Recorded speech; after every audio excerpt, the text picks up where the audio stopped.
This is Brett Waltemath of Star Watch Media here at the MGM Grand Hotel and Casino in Las Vegas, Nevada for the UFC 130 fight between Rampage Jackson and Matt the Hammer Hamill. Brian, you were a former captain in the United States Marine Corps. Making the transition to UFC 3 years ago when you began your training, what was that like for you, and what have you really been able to take from your years in the Marine Corps and bring to UFC and really bring it as part of your training and add to your talent here in the sport? Well, I'll tell you, really, 3 years ago, or it was about 3 years ago when I got out of the military and started training full time. It was a humbling experience. It was coming out. I was a champion of a small organization then, but I knew darn well that I was very green in the sport. And I remember my first day at Greg Jackson, Mike Winklejohn's camp in New Mexico. In the military, I was a captain. I had so many people reporting to me. I was a top dog. When I walked in the gym, I was a private. I was a beginner. I was getting my butt kicked all over the mat. And luckily, because of my discipline, my focus, my attention to detail, and my drive from the military, I was able to fight through that. And even though a lot of people were like, wow, I can't believe how raw this guy is, I fought through that, and I think I grew faster than other people because I was constantly in the gym, constantly asking questions. Hey, how'd you catch me in this? How'd you do that to me? What am I doing wrong? What do I need to get better? And just training year-round, never stopping.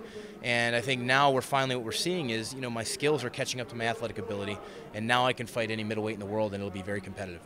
We discussed with Matt Hamill earlier that him being considered an underdog in the majority of his fights have been a huge motivating factor for him. Would you say that's also been a major aspect of your career, considering that in many of your fights you began training for this sport only 3 years ago, where many of these guys have been training for at least 6, 7, 8, possibly 10 years in mixed martial arts?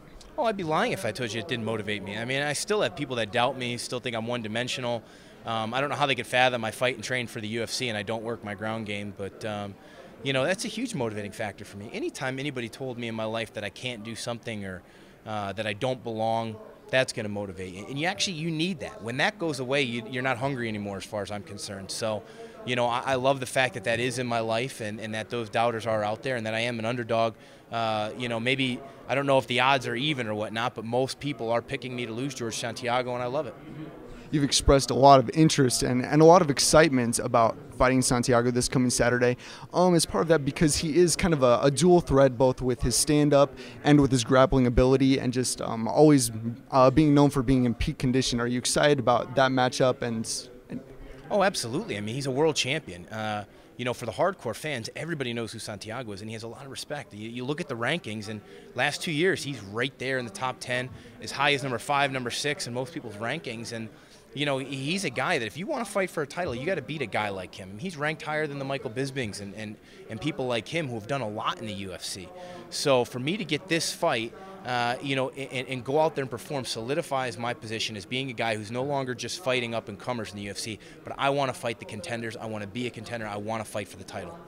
You said earlier in your press conference today that one major aspect of your training is getting into the mindset of your opponent. Is that an easy into the mindset of your opponent and really seeing where your weaknesses are? Is that an easy thing for you to do, is kind of find your weaknesses, or is that something that's a little bit more difficult for you to really be able to self-reflect and be unbiased about yourself? It's actually it's an easy exercise just because it's the same thing we do in the Marine Corps. As an infantry officer, when you do your planning for any kind of mission or operation, we call it turning the map around, and you'll put yourself in the mind of your enemy and you'll go through what's the enemy's most likely course of action, what's their most dangerous course of action, how am I going to counter that? So it's an exercise that I was trained for and been doing for years. So it's just part of who I am. Anytime I encounter a problem, where I'm facing something in a competition, that's just what I do. So, and I think it's important to be honest with yourself, and know exactly what your skill sets are, or know what they perceive your weaknesses to be.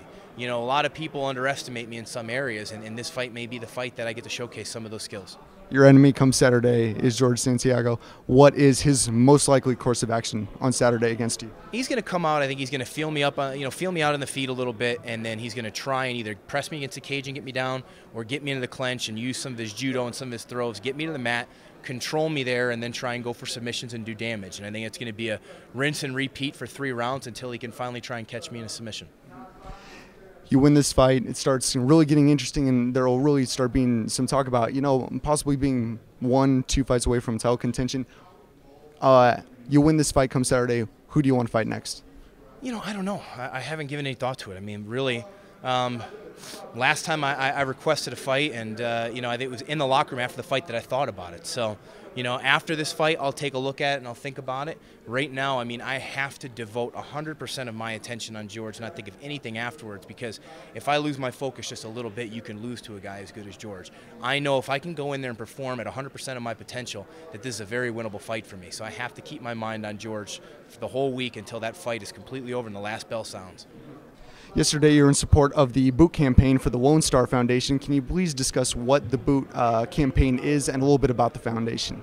Oh, the boot campaign is really just an organization that's raising money to give to Marcus Luttrell's foundation called the Lone Star Foundation, which is going to build a ranch for wounded warriors to come and live and recover and recuperate from their injuries or wounds and their mental stresses. So, it's really important, especially being someone who I run my own nonprofit organization, so I'm always out there fundraising and making key relationships and strategic relationships to help veterans get jobs. And so I'm used to doing that with my organization, Hire Heroes USA. And Marcus being a good buddy of mine that I trust, I'm happy to go and help his organization out as well, because it's a great cause, it's a great foundation, the money's going towards the right thing, and it's something we need. And where can people contact you, or what is the website for your foundation if people want to get involved? It's hireheroesusa.org, and it's HIRE for hireheroesusa.org, and they can go to our website, they can go to our Facebook page or our Twitter at hireheroesusa. Brian, we'll ask one last question. This fight Saturday is during Memorial Day weekend. Does that add just an extra motivation for you going into this fight, it being Memorial Day weekend, you having served for our country for so many years? Does it add more motivation for you come Saturday? Absolutely it does, without a doubt. And some of the hardcore fans get mad that this kind of stuff always comes up, and I said at the press conference yesterday, I'm not the one who asks the questions, I answer them. Anybody who's been through a traumatic experience in their life, whether it's a car accident, any kind of incident where they lose someone close to them, that's going to be something that's on their mind for the rest of their lives.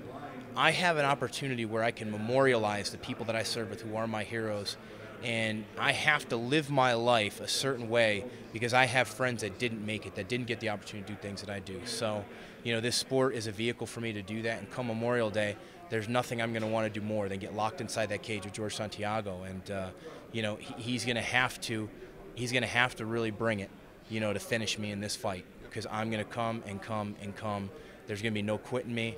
I'd love to fight him and then fight everybody else in the card if I could afterwards, just because it's that kind of a holiday for me. Ryan, thank you so much. Best of luck come Saturday. I really appreciate the time. Thank you.